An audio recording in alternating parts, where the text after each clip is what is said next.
Third is Suarez. Goodell comes running in. He's under it, makes the catch. Here's the throw to the plate. It's in the air. He is out! Cameron Red hangs on! Oh, man, what a play! Deep to right field. Way up there and way second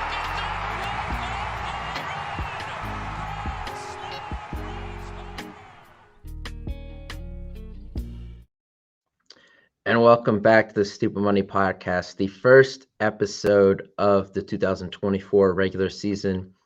9 games in, the Phillies are 4-5, dropped 2 out of 3 to the Braves. Ugly pitching from the bullpen and Aaron Nola the first 2 games of the season. But since then, pitching's been awesome outside of whatever the hell Connor Brogdon was, but he's gone, so we don't have to worry about that anymore. Then they dropped 2 out of 3 of the Reds, and I'll be honest with you, that series is kind of the one I'm most discouraged with. We know the Braves can slug, and Strider was really good on opening day. Like, losing 2 out of 3 of them, it's not like the end of the world. To me, though, they kind of got outclassed in that Red series in ways they shouldn't have. Bad defense, a lot of errors on the bases. That was kind of where I wasn't happy. And then they come back and take 2 out of 3 from the Nationals in Washington. Offense wasn't crazy good. The pitching was insane down in Washington, though. But I think that's kind of to be expected with that Washington lineup. And then starting tonight, which I guess you'll hear this tomorrow. So game 1 of this series will already be in the books, but the Phillies head to St. Louis for the next 3. So 9 in, 4-5. What is your main takeaway from the first week and a half of the season? I think I'm kind of with you, but I honestly think, we know what the Braves are, kind of. Mm-hmm. I was pretty discouraged with that series. I think we talked about how the schedule is relatively, lighter in the first half of the season, but going into it, we saw that Braves schedule on, the first part of the season, and we saw all in the offseason talk about the sense of urgency, and we know what happened the last 2 years in the playoffs, but the last 2 regular seasons have been essentially uncompetitive. The division's been wrapped up by June, basically. Yeah. Well before the trade deadline, but most of the time, June, maybe July if we're lucky. But they talked about unfinished business, and a lot of them kind of mentioned we don't want to play for the wild card. We want to compete to win a division, and they kind of just got steamrolled. Like, opening day, Wheeler pitched great, Marsh hit a home run, awesome, and then the bullpen kind of just pissed down their leg and blew that game. And then I was at the game on Saturday when Nola pitched, and it was a weird rainy day, sure, but you just got 180 million. You talked about how bad you wanted to stay there, and then the Bohm error on the first Acuna, I don't even remember if it was the first pitch, definitely the first hitter, doesn't help anything, and then you immediately just give up a new, and it's like, okay, you're down 2-0 early, whatever. The offense goes and gets you 3 runs and chases Max Fried in the first inning. It's like, okay, you're pitching with a lead now, like, settle in. And he immediately just gives it right back up. Like, it was the same stuff that we saw from Aaron Nola last year. So, I'm definitely not out on Nola. I still think the contract was the right move, given the way the offseason ended up shaping out. It still allowed them to pursue Yamamoto, so it's not like, oh, we have to get Nola back and it handcuffed them. And he pitched great in Washington. So, by no means am I like, oh, first start of the year, Aaron Nola sucks. But, in a big spot after your bullpen kind of just blew a game, the big money guy that's supposed to be, 1A or 1B in this rotation really did nothing to prevent a division rival from winning a series on your home field to start the season, and what you kind of hoped would be a statement series for him and for the team. I've been pretty encouraged with how Rangers looked so far this year. I think he's been good, just kind of going down the rotation. I thought he's looked, really good as far as pitching wise, command, stuff like that. The offense has been really lackluster. It kind of sucks to see again. Obviously 9 games in, so you can't hit the panic button or anything yet. But 3 years in a row where they kind of come out of the gates with a lack of urgency, and it's like, yeah, well, spring training happens, you kind of ease your way into the season, but then we look at the Braves every year, and we have just as much talent in our lineup that they do, and they just rip the cover off the ball from start to finish. So we kind of take our lineup with a grain of salt compared to theirs and look at it from a further perspective. It's like, well, why can't our lineup do that? And it's just the inconsistencies a killer. Yeah, Kyle Schwarber is like a singles hitter now, which is really funny, but he's looked pretty good. I thought JT Realmuto has looked awesome, actually. Really happy with how he's playing. He's not in the lineup tonight because he did play the Sunday game yesterday because it was a lefty, so they have Stubbs, the lefty, in there tonight. Harper's season is hard for me to gauge because it's kind of been one big game where he had 3 home runs and 6 RBIs, and then it's been like, we know he didn't get a hit the first series, and then the National Series, he had 2 doubles one game, I think, but like they're not really driving the ball enough. Like it's kind of been the main problem, I feel like, and I know we brought this up last year. They weren't hitting home runs, and then August came around and Harper and Turner got super hot and they started hitting a bunch of home runs, and that's when they started winning games. This team lives and dies by the home run. Trey Turner was kind of brought in here to kind of counter that, like give you a high contact guy that's going to put a lot of balls in the gap, run, get some things going on the bases. And it's kind of been the complete opposite. He's struggling this year. Nick Castellanos looks really bad. And we couple this on top of the fact that you're literally getting a 0 from center field at the plate right now. Johan Rojas has 1 infield hit. I think he's left the infield twice, and they were both like weak flyouts. Like, it has not been good. Pache has honestly not been much better. Whit Merrifield's not been great. Like, he's been okay, but it's not been to the point where you feel good maybe playing him 3 days in a row and keeping Marsh in center. So, yeah, I don't know. My main concerns are Turner, Castellanos, and if they're ever going to get a solution to this center field problem, because I don't know if we could keep stringing out this. If this was 2017, I would not care that Rojas was in center field and in the lineup every day, because like, you have nothing to lose. Like, let this guy learn. If this season helps his development and he becomes a better player down the road, awesome. This year, I just feel like they can't afford to do that because, as I said in our season preview, it does feel like a lot of now or never with them, just with the ages, the contract situations, the fact that I think they're probably going to have to shed Castellanos after the year. Like, they have to find a way to get out of that. Obviously, Realmuto looks good, but like, a catcher can just wake up one day and be like, nah, I'm done. And maybe he doesn't come back here. So I just feel like there is a lot of now to the way this is built. And Rojas, to me, like, it's like a down the road kind of plan that's happening in front of us right now that maybe shouldn't be. Yeah, the lineup, I mean, mostly kind of just Castellanos looks awful. Like, the at-bats aren't even competitive. And I was watching the game yesterday on Sunday, and he took like the laziest swing ever and like poked a fly ball out to right center field, and like the center fielder like had to move in on it. It was not hard hit at all. His back was flying towards the third base dugout. Like, it was the most off balance swing ever. And Ruben Amaro was like calling the game. He's like, yeah, that swing tells me that Nick's really close. Like, really close to what? Getting DFA'd, getting traded. I don't know what he was really close to, but it definitely wasn't solid contact. Yeah, Turner. It was interesting because I watched his at bats in spring training, and the first few at bats on opening day, and it seemed like he really tried to go with a 2-strike approach or to shorten up his swing. The leg kick was less exaggerated, especially with 2 strikes. He was trying to be quicker to the ball, and I think a lot of that just stems from his inability to hit a fastball last year. if you look at his run value, according to Baseball Savant on fastballs, he had a -6, which is by far the lowest of his career on four-seam fastballs.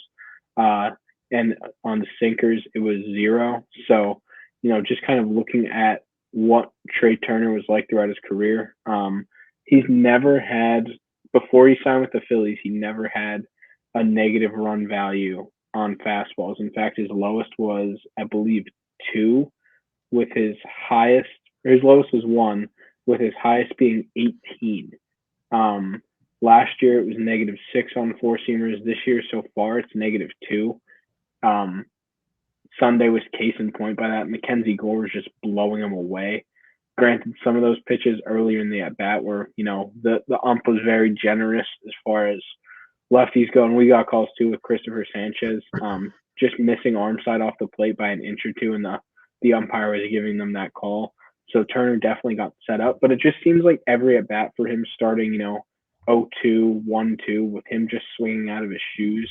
Like he's not doing himself he's not doing himself any favors, and he's just leaving himself at the mercy of the pitcher and the umpire to get blown away by fastballs. And it's 9 games in, and we've seen the same stuff that we saw from April through July last year.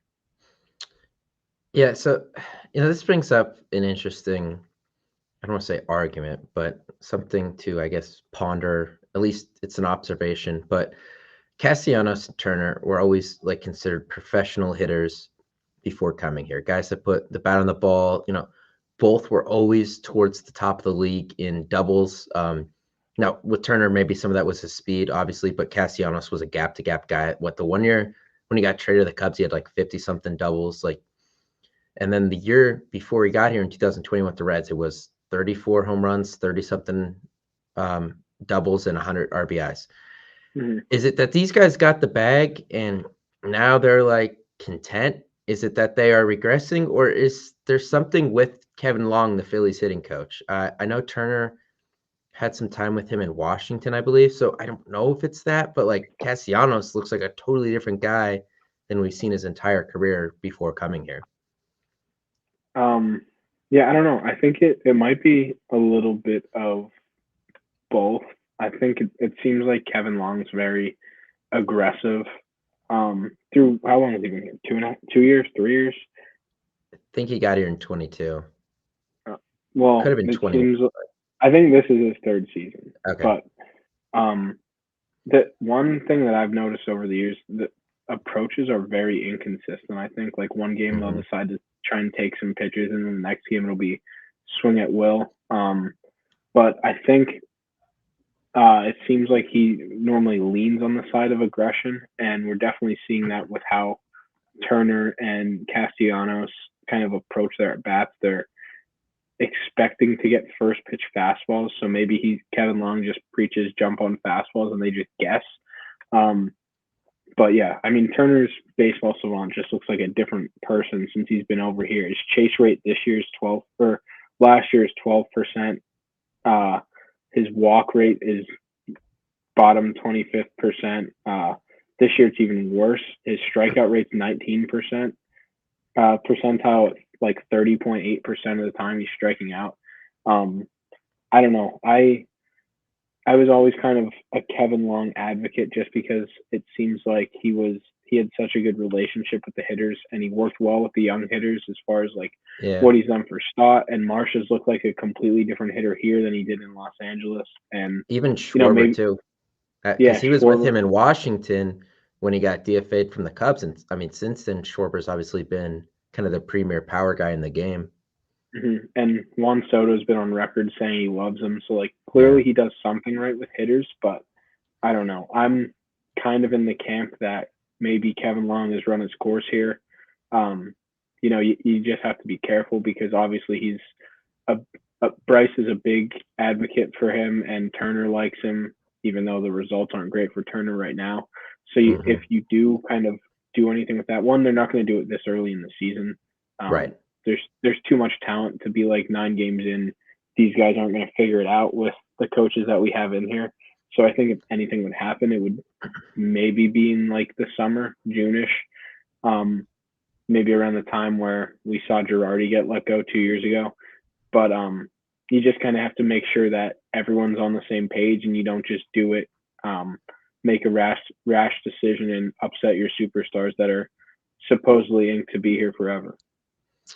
Yeah, maybe this is just a coincidence, but it's kind of funny that lefties have seemed to do better since coming here with Kevin Long, and the two top righties in your lineup, Turner and Castellanos, have declined under him. I don't know. Maybe it's nothing, but like Marsh is a lefty, Stott's a lefty, Schwarber's a lefty, obviously Bryce is a lefty.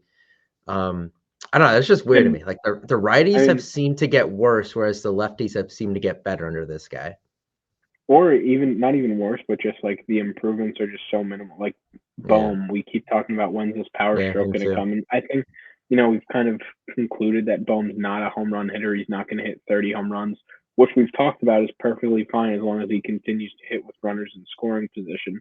But like he's 6'5". Kevin Long has to be able to do something in terms of unlocking some sort of power stroke or creating a swing that produces more doubles or extra base hits even. And every year it's been like, okay, here's one more home run or two more home runs and nothing else in the terms of slugging or anything. I don't know. It's interesting. I never really thought of it, but it definitely seems like lefties improve more than righties do under him. Yeah, and Rojas is a righty too, but I mean, he's a younger guy, so it's hard to tell with him. But yeah, the offense has obviously been a problem, but the one thing that's really stuck out to me is the Phillies are making a lot of outs on the bases, and Real Muto's getting run on at a clip that we have not seen since he's gone here. A clip, honestly, we haven't seen in a while, because even Jorge Alfaro was pretty good with the run game because he just had a massive arm. The Nationals stole 5 on Sunday against the Phillies, which was a big reason why they scratched out the 3-2 win. The Reds ran a lot. They're an athletic team. They led the league in stolen bases last year, but still. And I mean, look, going back to last year and the end of that NLCS, a big reason why Arizona came back and especially won in Game 7 was they moved on the bases well, and the Phillies didn't. So the Phillies have 12 outs on the bases, either between being thrown out trying to steal or pickoffs or kind of getting thrown out on a play at the plate, or someone got thrown out trying to go back to first on a fly ball the other day. Was that Schwarber? Yeah, Harper? Schwarber got doubled up. Yeah, it was Schwarber on a Harper hit. So like they're making a lot of mistakes on the base paths. And do you think this is a real Muto decline, or is it that they've kind of gotten something on these pitchers? Because Christopher Sanchez has kind of been the number one victim of it. But I mean, they even were running on Ranger a little bit on Saturday too. Yeah, I think Sanchez seems to be pretty long to the plate. He's a guy with he's tall, and most of his height seems to come from his legs. So the longer legs, his stride's going to be longer. It's going to take him longer to get to the plate. I think it's more so the pitchers than JT.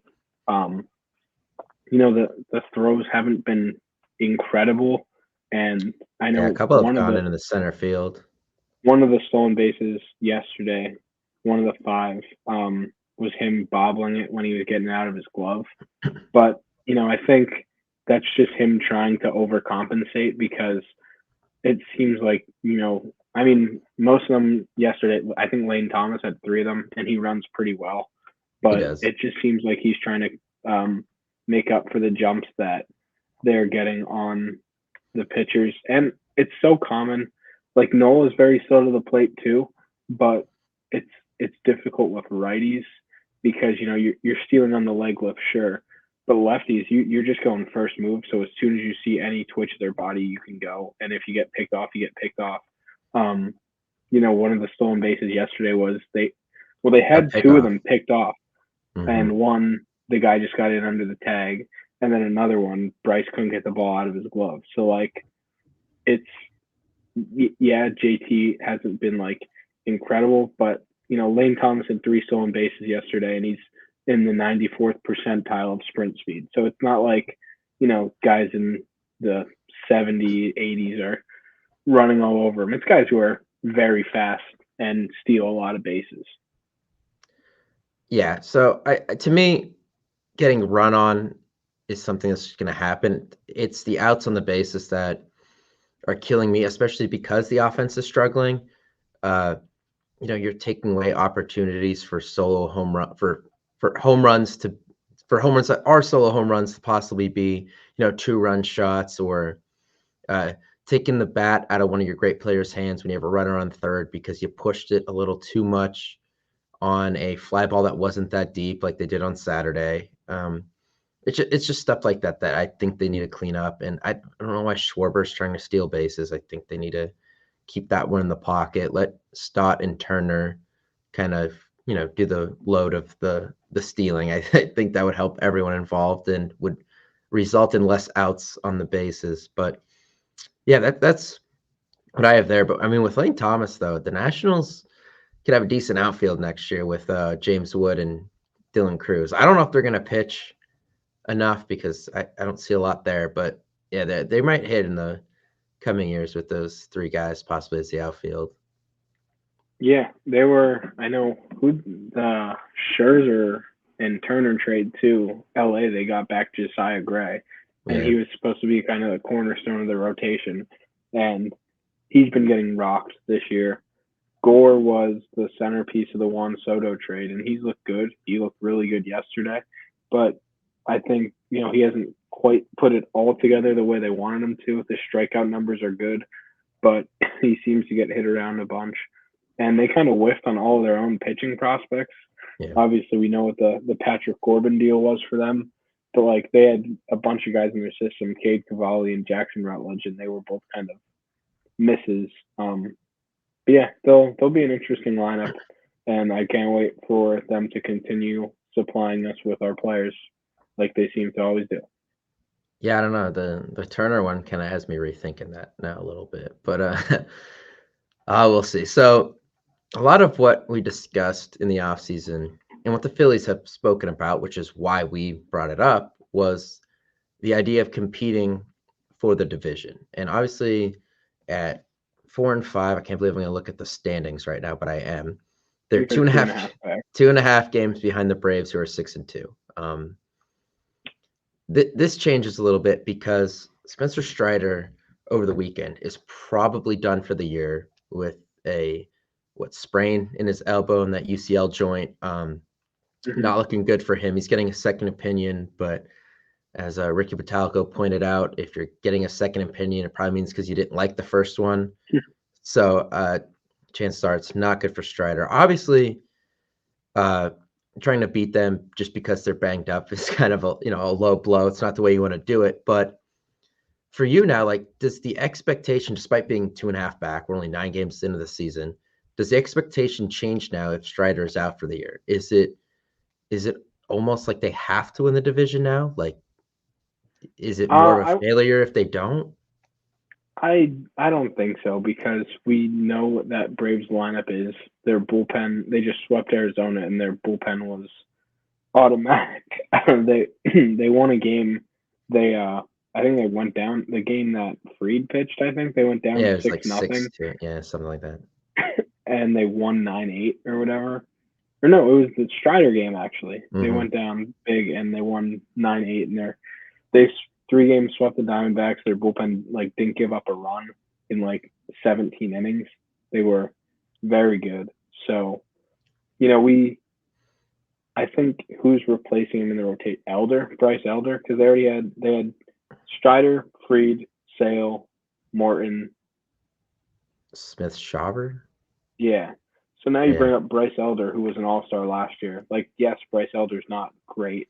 Yes, he was definitely kind of the numbers, the advanced numbers last year would tell you he's not as good as he actually was. And we kind of we saw him exposed in the playoffs. So I'm not here, saying that Bryce Elder's Spencer Strider, but we saw what he could do in the regular season last year. They got a kid.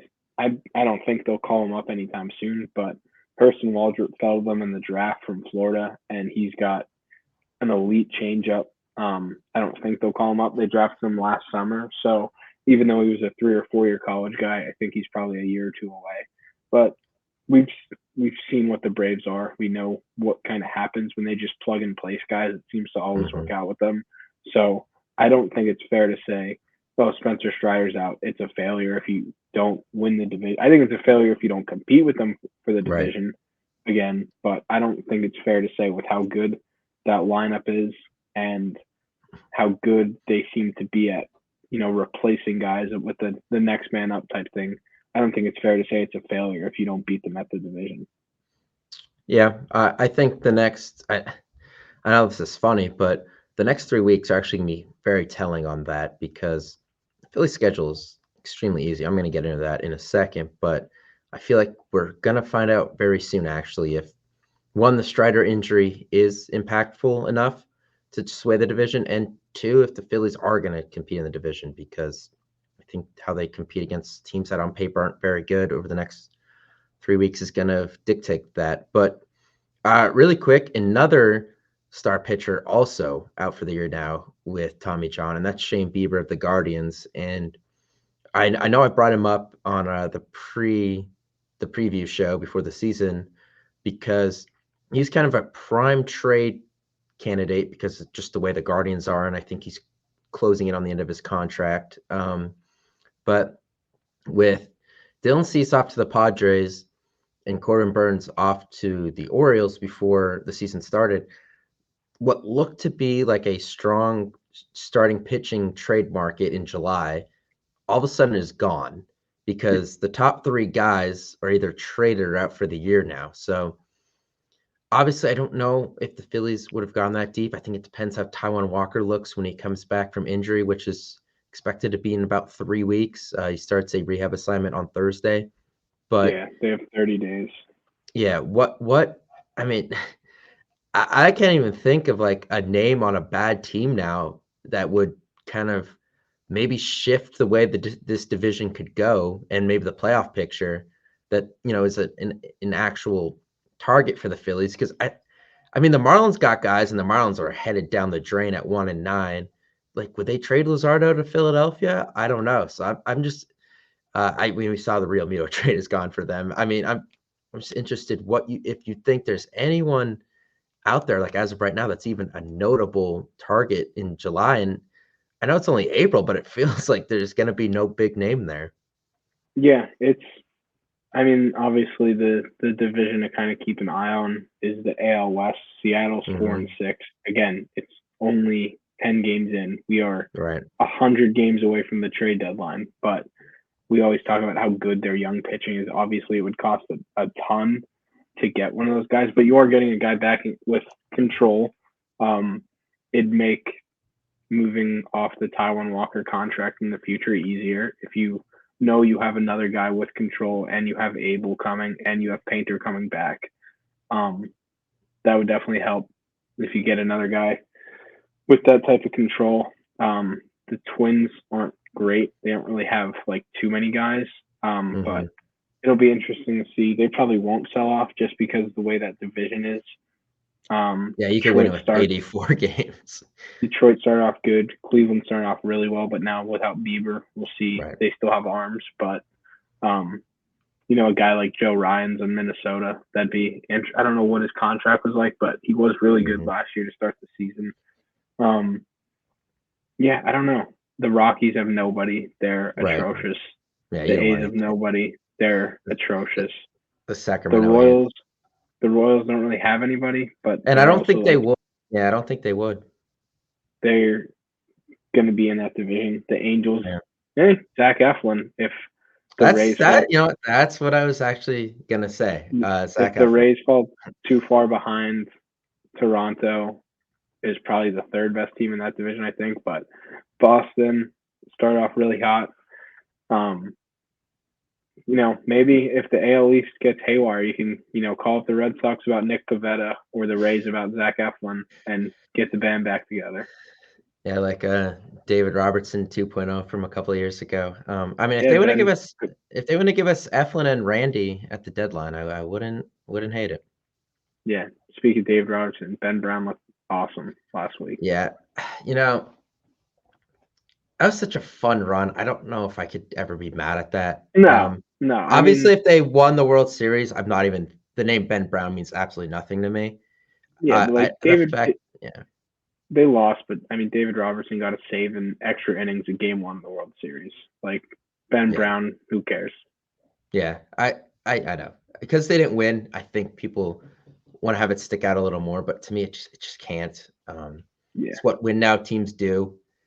I mean, it is what it is. I mean, I don't know. Like if the Cubs didn't win the World Series and then Chapman went and signed right back with the Yankees with Torres there, would they maybe be a little madder? Yeah, I guess. Like right now, I guarantee you they do not care because they broke the long drought. But that's just it is what it is when you're trying to go for it.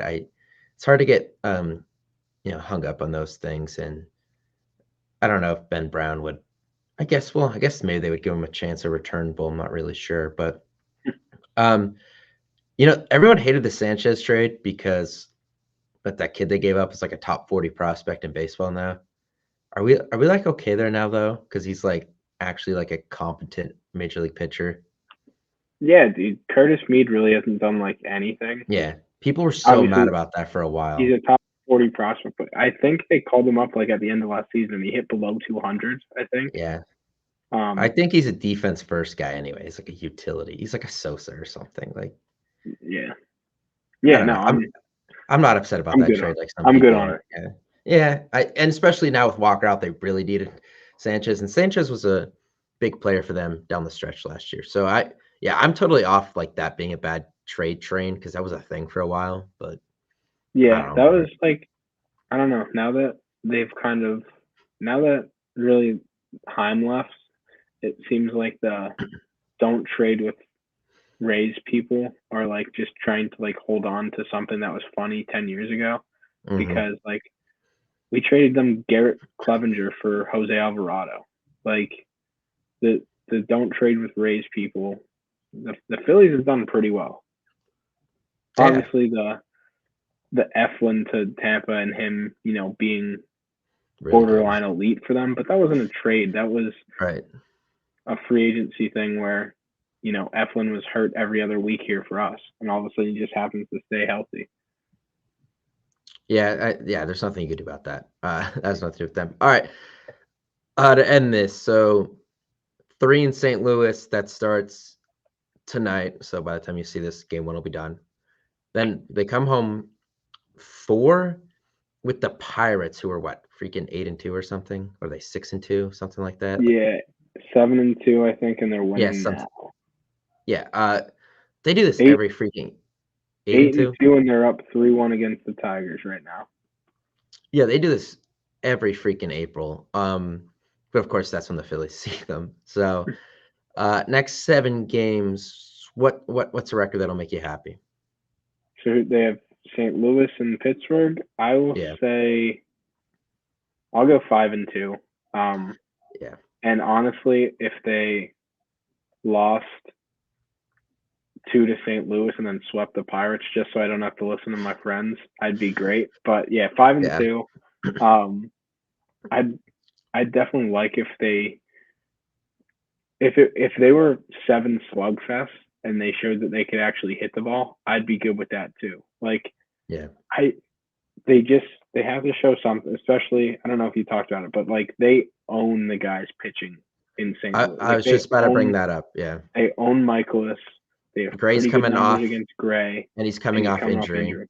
And Lynn sucks. Like, I think if you put the 2 of us in the lineup against Lance Lynn, we'd probably hit 1 above Johan Rojas and 2 maybe contribute more. But it's just not good pitching in St. Louis. That seems weird. Hit the ball there, and then Pittsburgh. I know we have Falter on Friday, so that should be fun. Do we see that? They don't have the pitching out yet, but that Jared Jones kid is really good for Pittsburgh. But Keller's pitching tonight, so I don't. We'll probably see him on Saturday or Sunday. They have good like young arms, but like they also have like Martin Perez and stuff. So like some guys who are just trying to hang on. Their bullpen's really good, Pittsburgh. But I don't know. Just hit the ball and don't strike out as much. That's what I want to see this week. Yeah, I mean, look, yeah, like you said, I'd even take 4 and 3 if you just like scored 6 runs a game. Just give me a reason to feel good about the future of the season, especially Turner and Harper, or Turner and Castellanos, because this is a lot of this team's success, I feel like, is gonna revolve around these two, because it's very easy to work around Schwarber and Harper if you want to in this lineup, because they have to be spread out because they're both lefties. You really bat them back to back, so it's an issue. Yeah, we'll be back sometime next week. Hopefully, a better week for the Phillies, and see how that division race shapes up in the coming weeks, because it really does seem like we're going to learn a lot about it within 4 weeks of the season being a thing. So we'll chat it's a then. big one. Yep, it is.